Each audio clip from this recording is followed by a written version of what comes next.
This is an interview on the 23rd of April 2005 with Private Alan William Rennie, V55052, VX128388, A Company, 7th Platoon, 39 Battalion. Alan, tell us how you first came to join the Australian Army. Well, I joined the Victorian Scottish Regiment way back in February, and we used to go to the drill hall at Richmond. And then they went into camp on the 1st of May that year, and so we all went in to do actually a 3 months training. It was compulsory at that stage. If you joined up, that you did a 3 months compulsory training.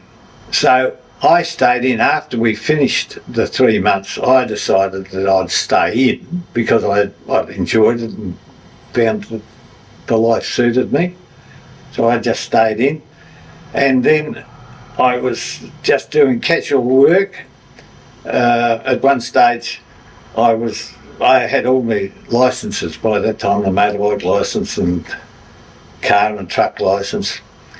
And I got transferred to an officers' training school to teach the officers that were being trained to ride a motorbike. And this is true, strangely enough. I forgot all about this.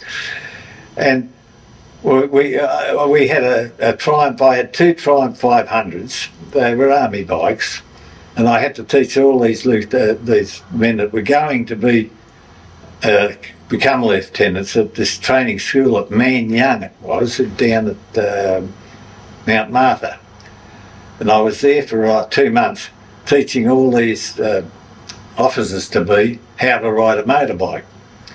I thoroughly enjoyed that, as a matter of fact. And then I got a call after that particular school finished. I then went back to the battalion, and they started to call for volunteers for the 39th.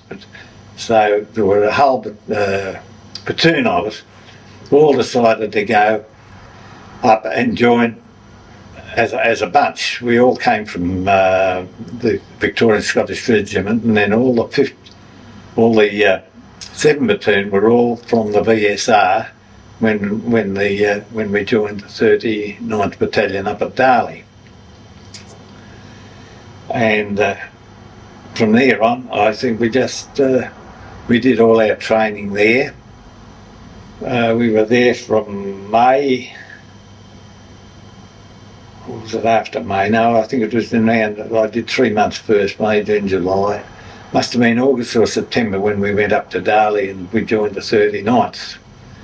And there again, there was a whole crowd from the VSR. We joined and we formed 7 Platoon in A Company. Who were some of your mates in A Company? There was J.D. Mackay, there was Donnie Daniels, there was John Ackhurst. Can't remember them all, but there was about 12 or 14 of us. There was Kenny Stewart. No, I can't remember all the names now, but there were quite a few. Oh, Bluey Barkis, he was another one. But the names at this stage I've forgotten quite a few of them. Prior to joining even the Victorian Scottish, you were a bit younger than some of the other members, weren't you? Yes, I had Can to. you just tell us a bit about that? Yeah, well, I had to put my age up to join because I was only 17 when I joined, but I put my age up to 18. How did you do that? Oh, well, in those days they didn't seem to worry about it. They didn't want birth certificates. I think they were only too happy to see us joining up. What did your parents say? Oh, I only had mum.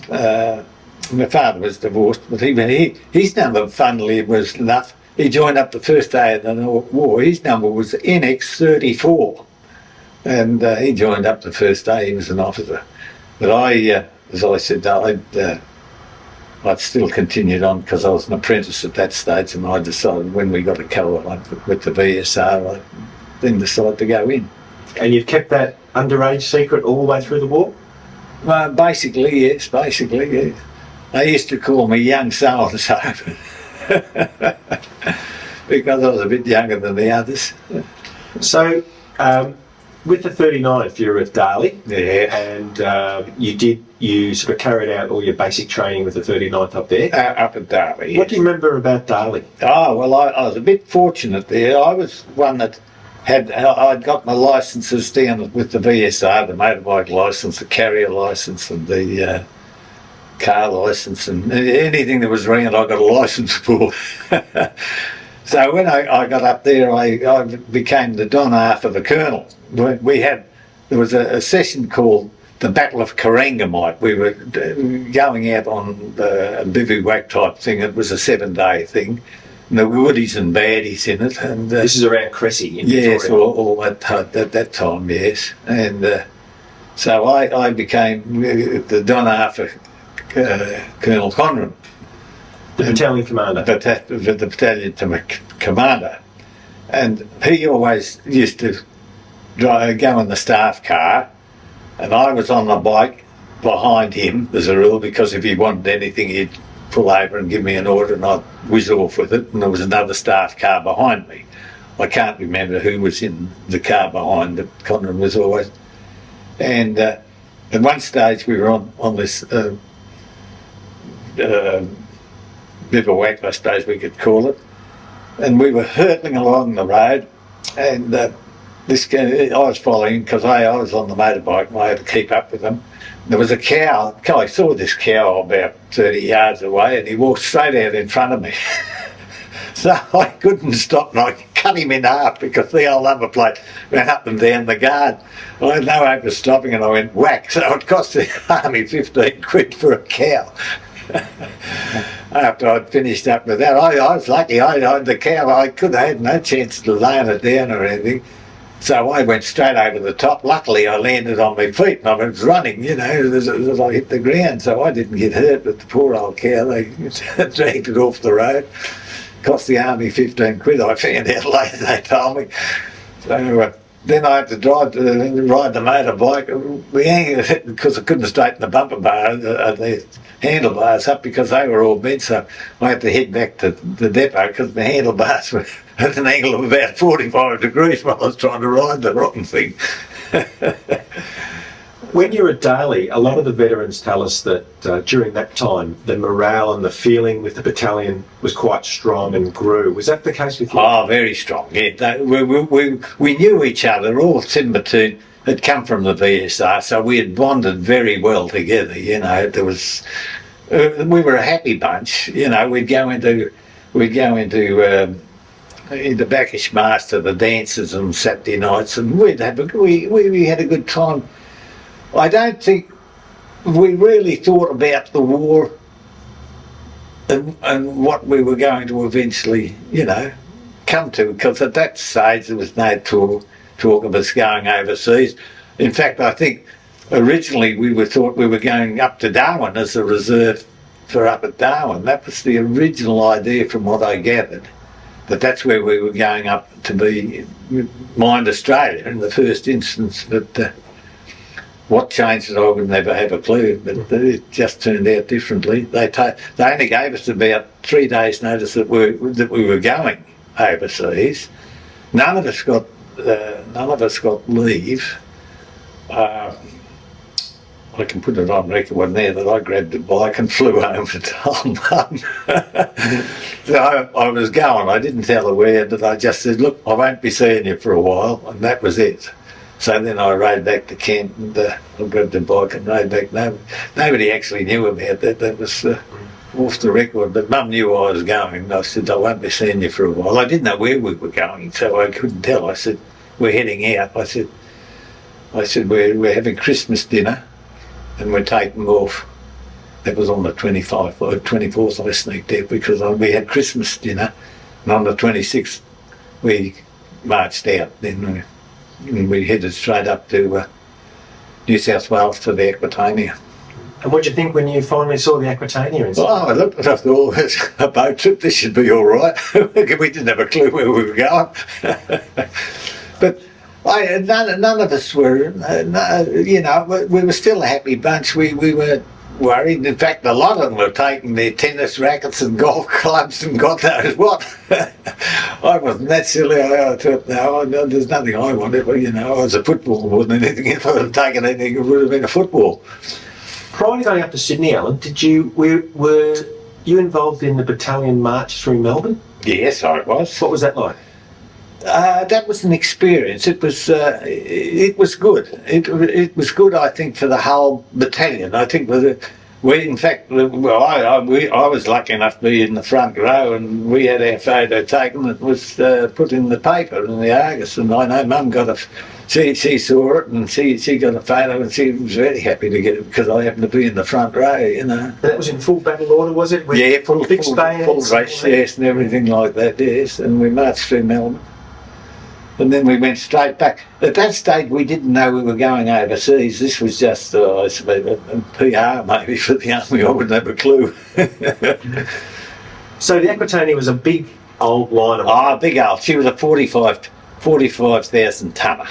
She was one of the biggest around floating at that particular stage. There was the Aquitania, there was the Mauritania, and there was another one, the three of them, But it was quite a big day. Once you got on board, once the battalion got on board, there were a lot of other units going up. Yeah, the 55th went up with us.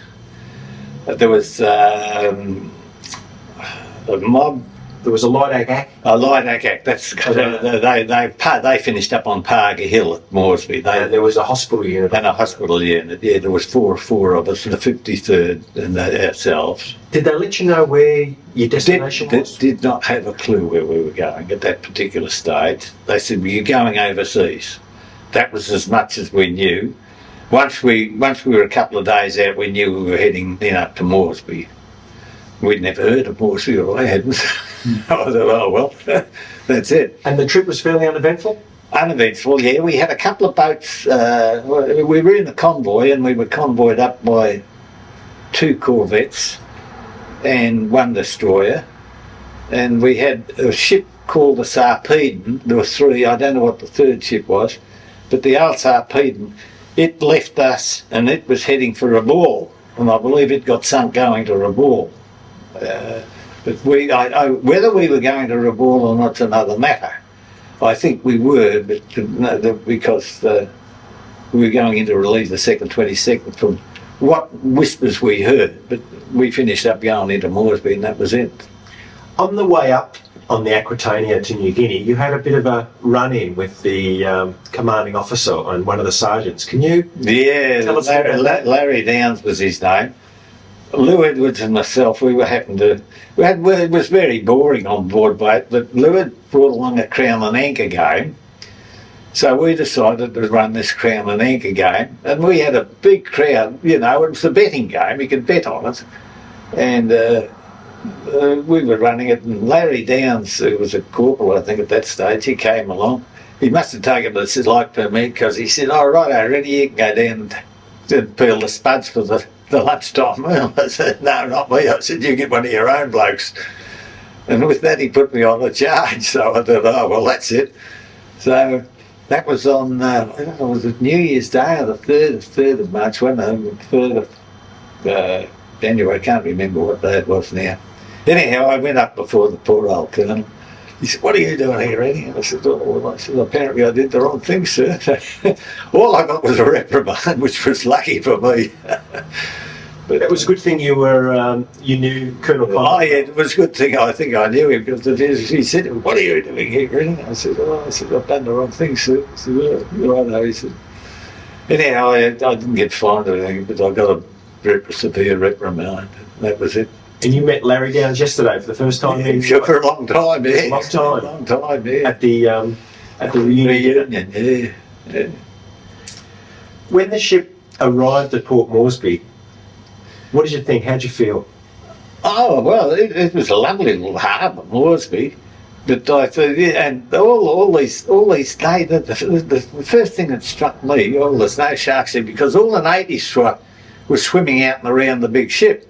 And of course, all the boys were tossing coins to them, and they were duck diving for the coins and that. And there must have been about 30 of them. They were all just swimming around the ship. I thought to myself, well, there's no sharks in this bay. Well, they didn't like blackfellas, one of the two.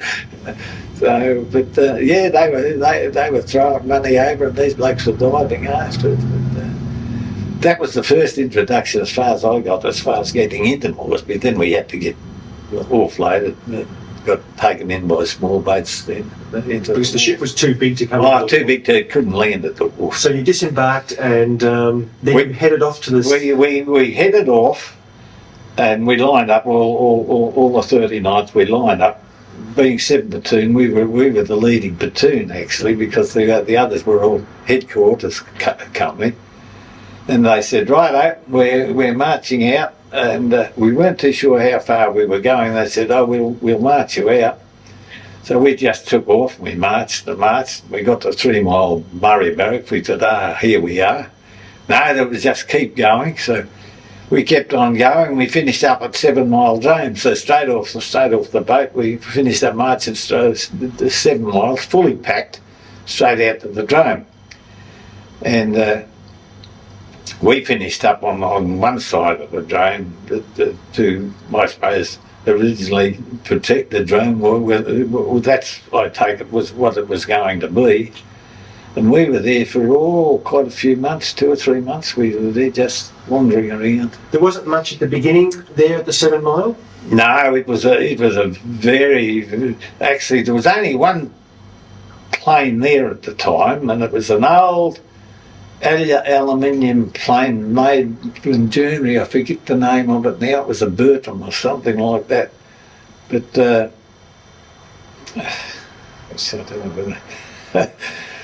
so there was a bloke named Joe Kenny and myself. We went down and had a look at this plane, and we thought, oh, well, this would be one way escape. I'd done a little bit of flying with the old man before I'd flown Tiger Moss and that before I ever got there.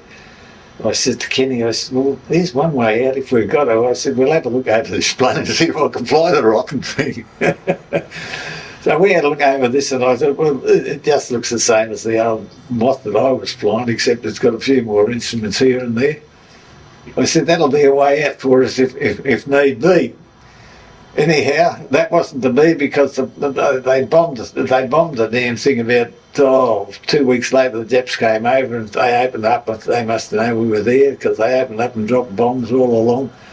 And funny enough, we worked it out. They must have had spikes on the original bombs, because when the bombs hit the ground for about 30 yards round where they'd exploded, it cleaned the grass right off. They must have had a spike on them or some such. We never worked it out.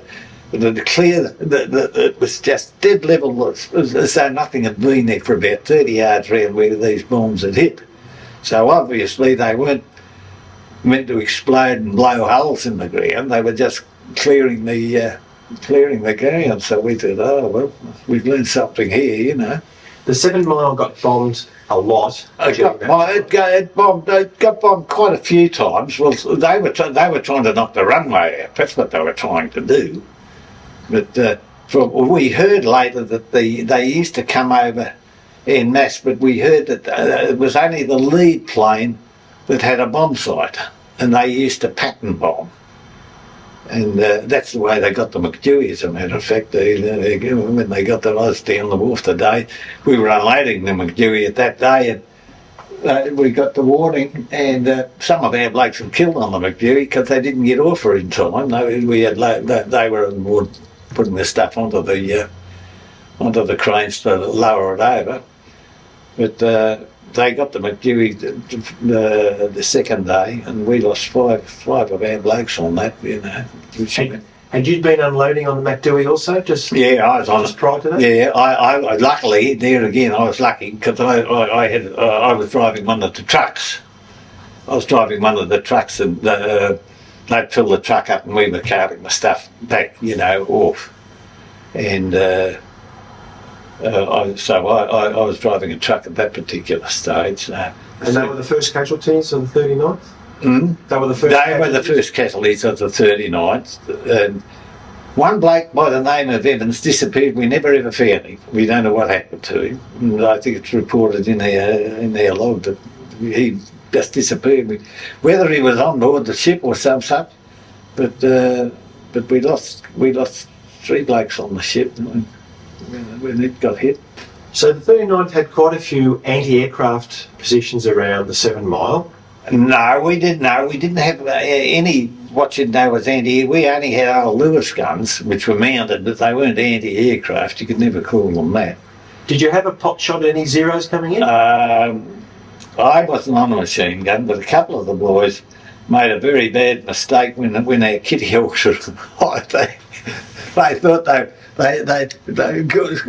Zero, it had a radial motor, great big radial motor, but our blokes didn't know the difference between a radial motor and a straight motor, and these Kitty Hawks, they had a straight motor, nice sling nose. They saw these planes coming in, they thought, oh, here's another one. They started to open up on the Kitty Hawks till the first or second one and got by, and they woke up they were ours instead of the Japs. These were the 75 Squadron. Yes, freshly arrived. Jackson had. Les Jackson that came with his squadron to protect Port Moresby. That's right, yeah. So that was a bad mistake, so we said, oh, well, we better be more careful after that, because a couple of them had Lewis guns lined up, in case that... But lucky, I think they held one of the planes that came in, but they didn't do a lot of damage, thank goodness, So you're just living in tents, or around the 7 Mile? Yeah, that's all it was, tents. Yeah, we had 4 men to a tent. And there wasn't much training done at that stage? None whatsoever. Oh, we had no room to do any training. We were raw in that respect. We had no training at all. We were just there, I suppose, monitoring the airport. That was it. That's where we stayed for a month or more, I think, from memory. There was an American airfield construction. They came later on. The American airfield came later on. And they put a drone in out at Ward's. It was called Ward's drone. It must have been Ward who was in charge of it. They went out and made a drone at 3 Mile. But then once the Americans came, we were on one side of the drone and they were on the other side. And can you tell us something about acquiring some? Yes, we worked it out that the Americans were very well looked after. They had camp stretchers, they were dressed immaculately, they ate well. The funny thing, they used to eat their sweets before they'd eat their main meal. They had back to front with us, and I always thought that was funny.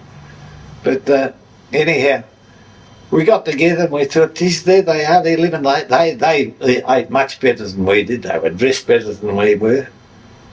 And we thought, oh Jesus, if we're going to get some of those camp stretchers, we can live a bit more comfortably. So we worked it out that when the air raids, the Yanks used to go bush. They wouldn't stay anywhere near the drone. They'd jump in their cars and trucks and off. They'd head out. But we didn't have anything like that. We were just stuck there. We'd jump into the trenches we'd dug. So one day there was we worked it out. We had an air raid warning, the sort of ratchet type thing. You'd wear it, you go, wow, wow, wow, wow. And once we started this, we noticed the Yanks would take off.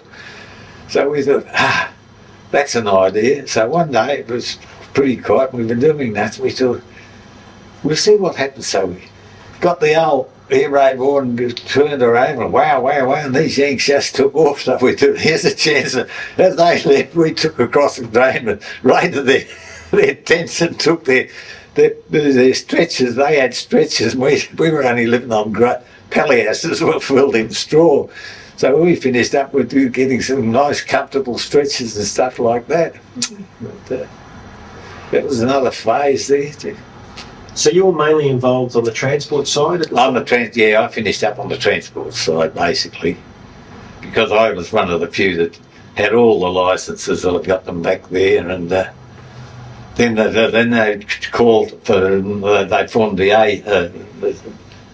RMT, which was the Reserve Motor Transport, and we didn't have much chance. They just came round, they said, who's got a licence for so-and-so? I said, yeah, I got my licence. They said, oh, well, you're one.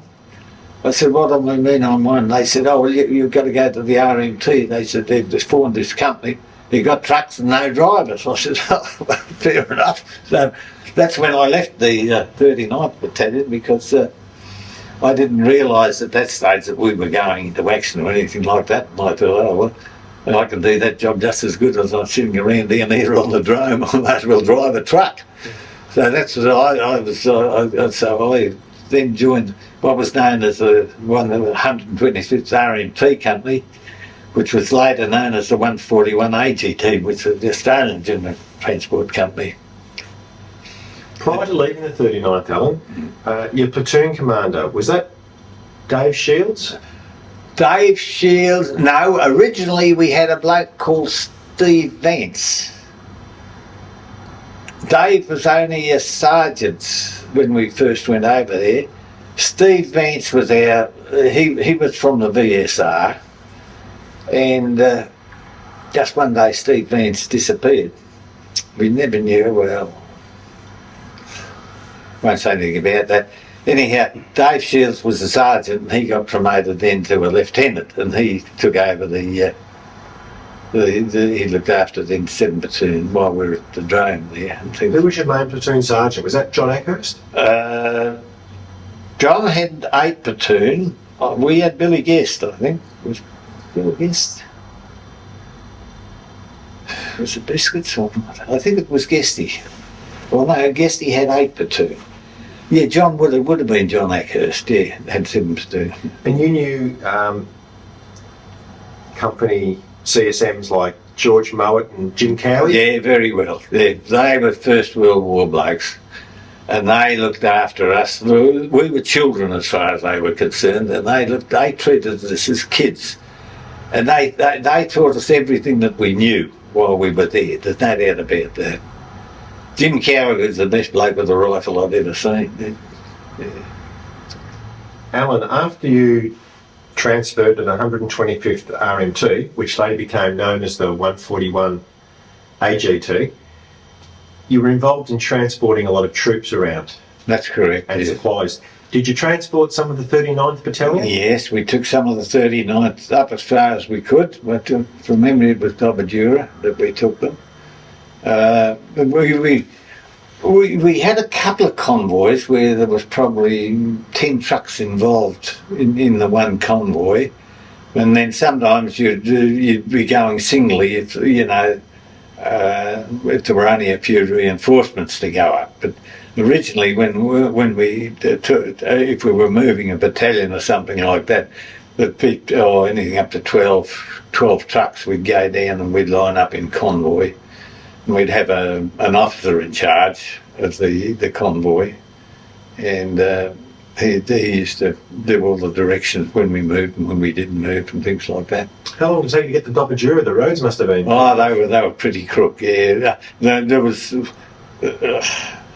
one bridge, we had about 3 inches either side to get across and it was on an angle.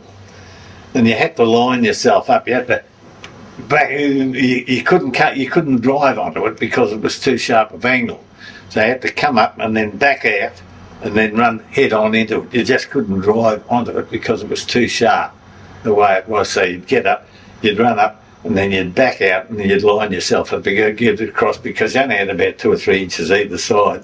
There was only an old wooden bridge there that was there, and it was sturdy enough because it'd take the trucks across, but you couldn't just straight round through it, After taking the 39th off, you would have then continued on your normal duties, transporting troops? Anything, yeah. Sometimes we'd take two, sometimes you'd finish up with a load of food to carve somewhere. Sometimes it might be ammunition you were carrying. You wouldn't know what you were doing, You'd just get in the morning and they'd say, right, report to so-and-so, and you'd just take off. And as I said, you wouldn't know what you were carrying from day to day. Were you based at 3 Mile? We were based at 17 Mile.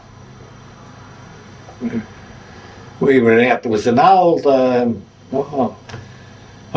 mining camp there. What was the name of the stuff that they were mining there? We were right up there. It was a great big massive hill where they dragged all this stuff up from the mine. It was a massive big thing there, In fact, we put our workshops on the other side of the road to it when we finally got the workshops there. But that was at 17 Mile. We were based there at 17 Mile. After the 39th, we dropped off and they went into battle. They went into battle for quite a number of weeks. And they finally came to Isharava, where they were rescued by the 2nd 14th. Yeah. Well, the 2nd 14th came to reinforce the 39th and they both fought side by side. You had played some part in transporting the 2nd 14th Battalion. 2nd 14th, 2nd 16th and the 27th. We had to move them all up there. Well, I mean, when they came in, they didn't just jump off the boat and march. There were trucks there. We took them as far as we could. And they were fresh back from the Middle East, Yeah, fresh back from the Middle East. And they were a good bunch of blokes? Oh yeah, they were looking forward to it, you know. They were home, they were on home soil as far as they were concerned. And they would then, they were very happy. They were very happy. They were seasoned, you know. Our blokes, we were poorly trained at Darley and stuff like that. We were supposedly owing to, we were going to be a unit to look after Port Moresby. The defence of Port Moresby was all originally we were there for, I think. But it just didn't work out that way because the Japs moved too quickly. They landed across the other side, you know. They said, right, you're in. They bunged them straight in. As part of your duties with the transport, you even were involved in the Dakota biscuit bombers. Yes. We used to take all the stuff out of the drone and load them onto the DC-3s, and occasionally, if we wanted to, they'd take food. They didn't have enough blokes to shovel the stuff out some of the time, so sometimes they'd say, right, you know, any of you blokes want to go for a run, shovel the stuff out. So I did one run on that where we thought, yeah, right, well, I'm quite happy to go and shovel the stuff out, you know. So I left my truck there, hopped onto the plane, and away we went. There were 3 of us there to shovel it out. They had open doors on their old DC-3 and we had straps around us. So that if there was any suction, you know, your strap would only allow you to get within about 2 feet of the door, and that was it. You couldn't get any further if you wanted to, sort of business. And we were strapped in, and they had the doors were open, and we just used to kick the stuff out with our feet, you know, shovel it out, and we went in over there. The pilot yelled out, right, and once he yelled out, right, we were shoving the stuff out as fast as we could. Were you involved in transporting any sick or wounded soldiers? No. After the battle? No. It was just goods and ammunition? Yes. Were you getting regular letters from home at that stage? Parcels? No. I don't know. I think they delivered parcels, but they weren't from your family. Apparently, there was they used to send parcels up. You might get a parcel once in 2 or 3 months, you know. Apparently, the people back in Australia, they were either asked or they did that. They were parcels sent up, but some of them had a letter in them, and some didn't, you know, who'd made the parcels up, and they'd been sent, you know. There was goodies, little tins of fruit and God knows what and things like that. But we used to deliver them actually. They'd come on board and we used to deliver them. We were fairly well looked after. We looked after ourselves during the transport. What do you mean looked after yourself? Well, we were moving all the stuff, all the food stores. So naturally, we looked after ourselves. What I mean, it was a case of peaches came on board. A case of peaches might disappear. It sort of to the company. Yeah, we dropped. Fell off the back of your truck. Yeah, it fell off the back of the truck as we were going by. As for the boys, because you know it was shared around. We just didn't take a tin for ourselves or anything like that. We'd drop it into the cookhouse, and they'd looked after it from there. You know, and so we were pretty well fed, you could say. because we used to transport everything, and occasionally a case of beer might disappear and things like that, and dropped off at the. But they used to sell the beer. The beer was sold. The boys started to get a ration, and they got a $2 ration. Well, I never drank my beer, and there was a bloke there. He was silly enough to give me $2, two quid a bottle. So I wasn't a beer drinker, so I used to sell them, give me two and get 4 quid for the 2 bottles of beer. I was quite happy about that. That was a lot of money in those days. Well, it was a lot of money, but that's how desperate they were. And you weren't a drinker or a smoker? No, I wasn't a drinker or a smoker. No, it didn't worry me at all. A lot of the men in New Guinea suffered from tropical diseases and got sick. Ulcers, a lot of ulcers, because you'd get a scratch up there, and if you had nothing, she'd turn septic very quickly. Did you suffer from ulcers? I didn't suffer from ulcers. I finished up.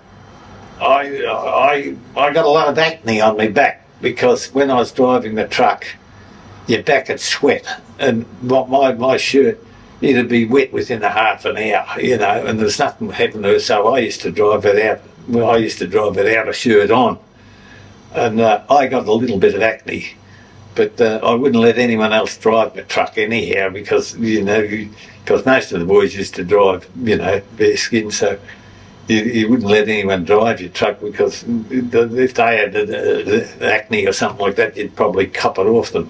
I got a little bit, but not much. Not much. You weren't affected by malaria, like some of the other? I got not malaria. I got the other one, cerebral. What's it called? It's written down in there. I was in hospital. That'll tell you more than I can. I finished up in hospital with. It was worse than malaria. The one I got, it was dengue fever. It was dengue fever? Dengue fever, yeah. And were you hospitalised in Port Moresby? Yeah, I was hospitalised at Night AGH there for quite some time? 9 days, I think. It's all written down there. And it wasn't until you weren't. Oh no! It sapped your strength. Oh, you couldn't eat. You could. You were pushing, and you'd sit over the trench there for 5-10 minutes at a time, and it'd just run out of you like water. You had no control, basically, almost over your bowels. You'd camp as close to the trenches as you could, as a matter of fact, when you got there, because you'd be just sitting there talking. Gotta go. You'd race away. It was very hard to control your bowels with it. Were you okay once you came out of hospital? Oh, yeah. So I was there for, I only did one stint. I think I was there for 9 days. But they used to give us a lot of milk. Apparently that used to bind you up more than anything else. So you'd finish up, I'd probably drink a couple of quarts of milk a day, something like that. You mentioned one incident that happened, I think, when you were up at Dobajura with some of the members of the unit, and particularly a guy called Kenny Truth. Oh, Can you tell us a bit more about that incident? Yeah. Well, Ken got shot. We were up there, and that's strange. I don't know. It might have been further on. I might have gone up the track a bit at one stage, because I know Ken got shot. He was talking, and he said, "Oh, geez," I said, "He's been stunned," and he put his hand under his chin, and it was full of blood. And as far as we can see, that he got a bullet through the mouth and came out there, because it didn't. It was one of those miracle things, I suppose you could say, because he just said, "Oh, I've been stung," and he put his hand underneath, and there was blood there. He worked that it must have been a bullet that had come from a sniper, but it was just one of those, I suppose, fluke things in the war that happened, He'd been hit by a Jap sniper, as far as we could work it out. How was the morale amongst your unit and your officers?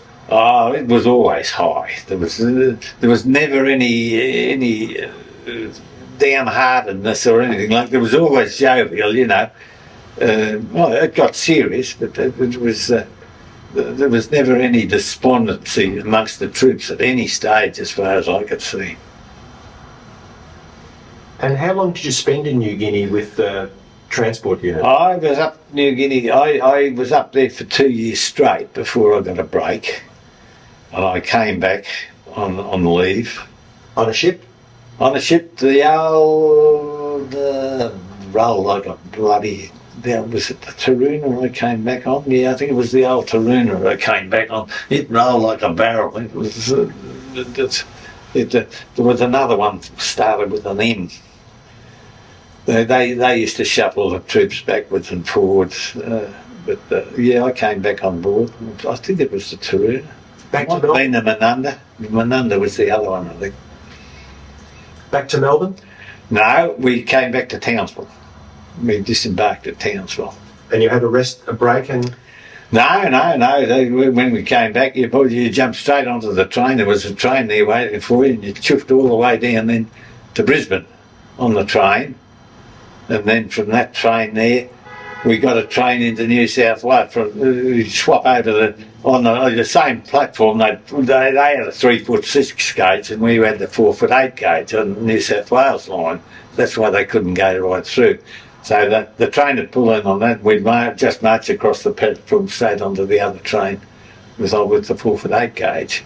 Now, Victorian gauge was different again. It had the 5'4" gauge. And that was the one thing wrong, that they didn't have a straight gauge that could run the train straight through. So you eventually got back down south on the train? Oh, yes. That's the only way you could travel, unless you were lucky enough to grab a plane. And you met up with your mother? No, well, Mum didn't know we were coming home. They never ever knew, when we weren't allowed to say. All our letters were scrutinised by the officer before they were posted. He used to scrutinise every letter that was ever written. It had to go through him. For censorship? Censorship, yeah. And how long did you spend back in Australia? Oh, the second time back I stayed there. I went back once, and then I came back again, and then I stayed there. The only way I could get back the second time, they were calling for provos. And I said, well, there's a way to get back, because I had a couple of hooks and it didn't worry me. I said, yeah, so I volunteered. So when we got back, there was Bluey Barkers. He was another bloke from the 13th. I was Bluey and I and a couple of other blokes. We arrived back up to Bacchus Marsh, Darley. They were all camped at Darley. I said to Bluey, looks like coming back home, mate. He said, yeah. He says, yeah. So I said, oh, well, I said, I'm one bloke that won't be staying here. He said, what do you mean? I said, oh, well, I'll make sure I don't become a provo. But Bluey went on. He became a provo. He became a sergeant. I met him down in Melbourne. A few months after he'd gone through in that day. Goes, so you went through it? He said, yeah, I'm sergeant now. And I said, good luck to you. But when we got there, we were all stood out the front. They said, right, you're going to blah, blah, blah. He said, Bluey and I said, well, he said he'll step out with me. But poor old Bluey left me for dead. He said, any man, he said, that doesn't want to become a provo, step out now. So there I was. I stepped out, I looked along, and I was all on my own. He said, that man, to my office. So to the office I went, and he said, why did you step out? I said, well, I'd talked to my family about this that I was doing. Well, they said, no, we don't want you to be a provo. Anything about a provo. So I said, I respected their wishes, and I said, that's why I stepped out. I said, what's any other reason that I didn't like the provos or that? I said, they didn't want me in it, and I said, well, if that's fair enough for them, I decide them. And he said, all right, I will send you back up north. He said, so I got boarded then back there. Which I was lucky when I got back there. They were selling war bonds to all the factories. And seeing I'd just come back, they had three. They had a sailor, an airman, and a soldier. We used to go around. There were 7 teams were picked out to go around selling war bonds to all the factories. Is this in Melbourne? In Melbourne, yeah. So I was on that. It's all listed down there. I was there for 7 or 8 weeks, going around to all the factories, giving a bit of a spruik of what went on. And, the Navy bloke would say he was on board the boat and the boat had been sunk or some bullshit or the other. And we had Hollyman with us, John Hollyman. He was in the Air Force of Hollyman Air Base. He was one of the 3 blokes that was with us. Now he was talking about the air and I was talking about the Navy. So we had 7 or 8 groups, and we were going round selling war bonds. For every bond that they would buy, the company would give them 2. So they were pound war bonds in those days.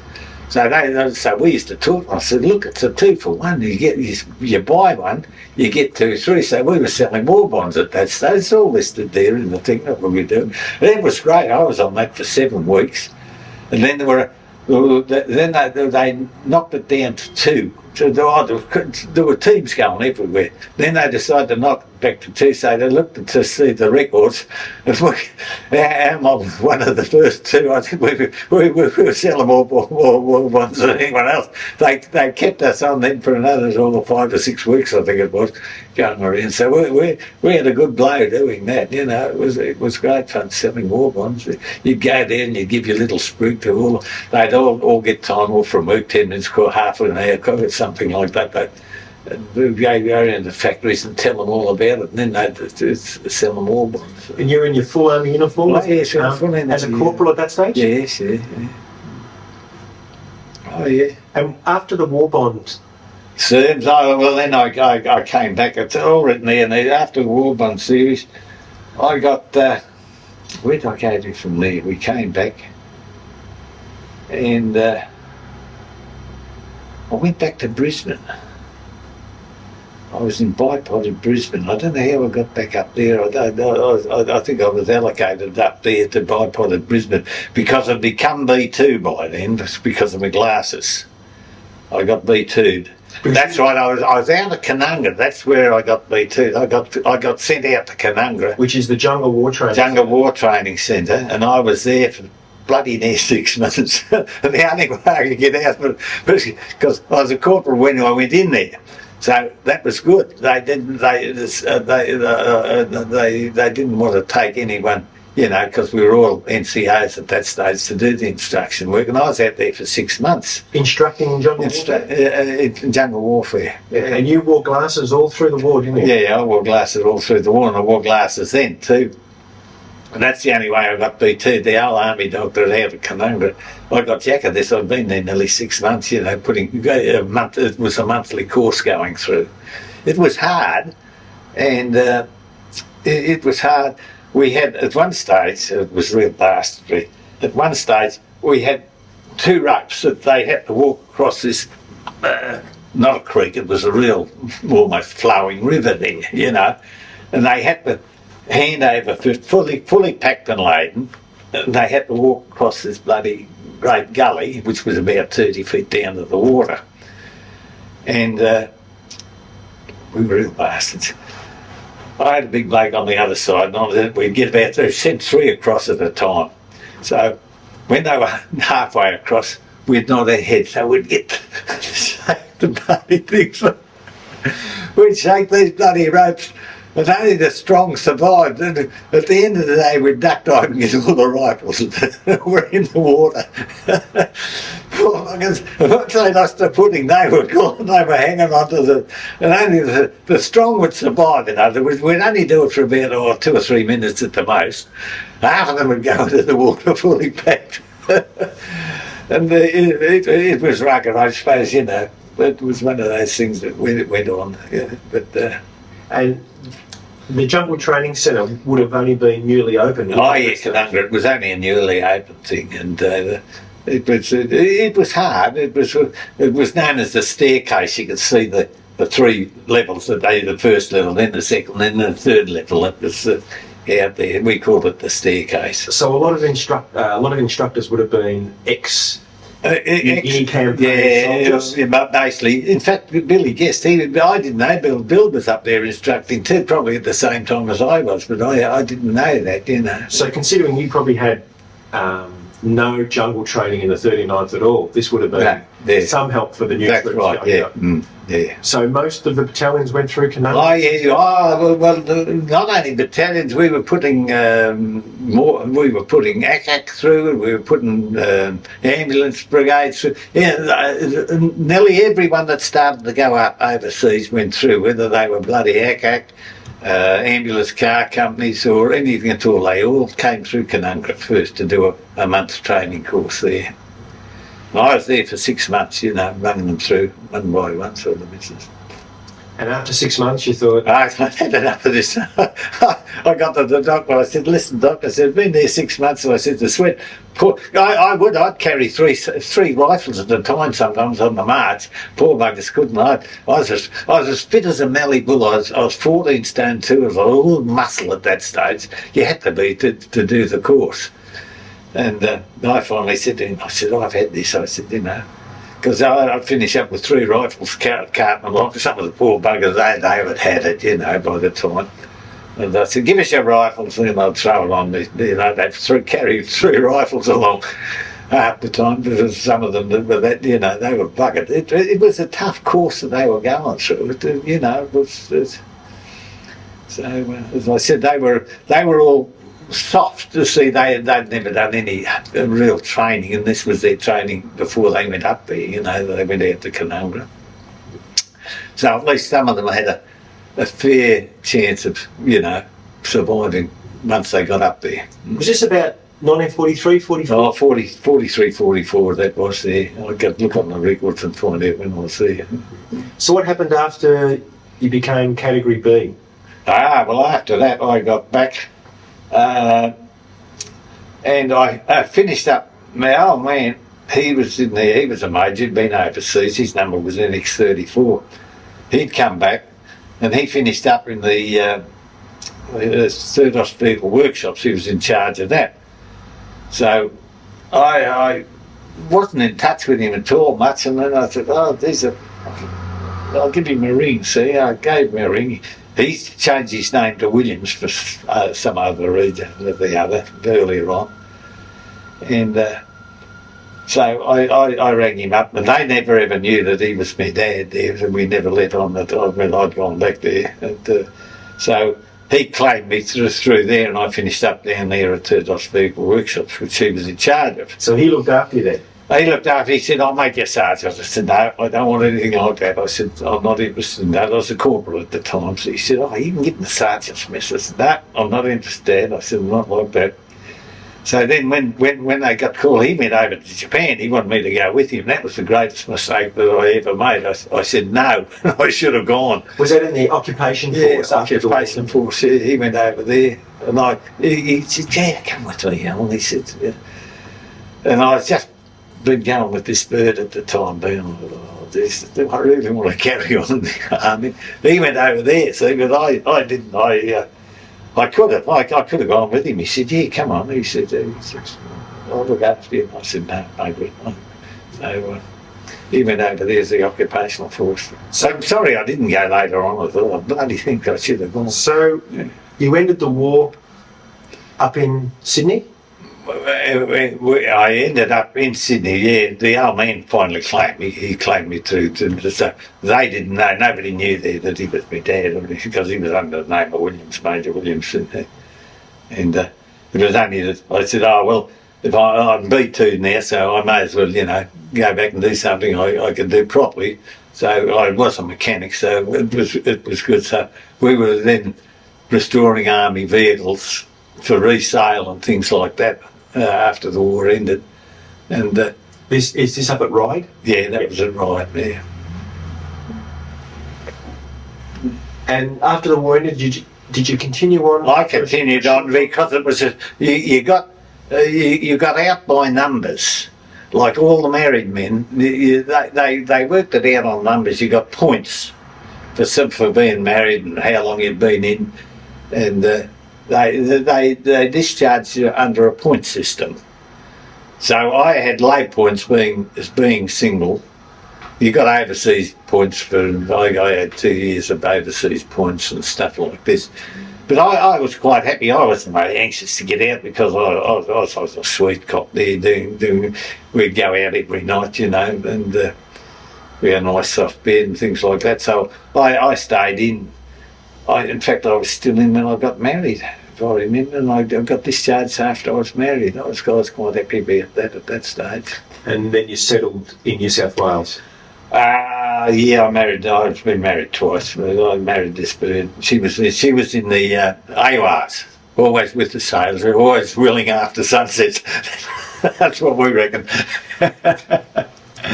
So I finished marrying her. She was based out at North Head on the things. What do you think is important for future generations to remember about the New Guinea campaigns? Well, to me, that was the one that saved Australia. In my opinion, that no doubt was, had they taken New Guinea, they would have got into Australia. No trouble at all. They had the airfields. That's what they were after, were the airfields at Milne Bay and at Moresby. That was their intention. I've got no doubts in my mind that they would have taken Australia once more. I really believe that in my own mind. Had they ever got to Australia, they would have taken it. But luckily they didn't get there because they had the masses. They what I mean, you kill one, there'd be two more behind them, and things like that. You know, the life to them was nothing as far as I could see. Luckily they didn't get there. But that was their. There's no doubt in my mind they wanted Australia, and they didn't get it, luckily. And that was it as far as I could see, as far as that part of the war. They wouldn't. I couldn't see them joining Germany for any other reason but to take Australia, to be perfectly honest. See, they took Singapore like that. It fell inside 2 weeks. Singapore guns were all pointing out to sea, you know. So David Lot and Mob David, that was, well, what was his name, General Percival or some they'll never take Singapore, we got to, they took it inside 3 weeks. So that's how much they knew about the war, you know, the poor old Pommies. And that's where we lost the 8th Division over there. They got slaughtered over there. Alan, on behalf of the 39th Battalion Historical Subcommittee, we'd like to thank you for this very interesting interview. Thank you. Thanks very much. I thoroughly enjoyed it, actually.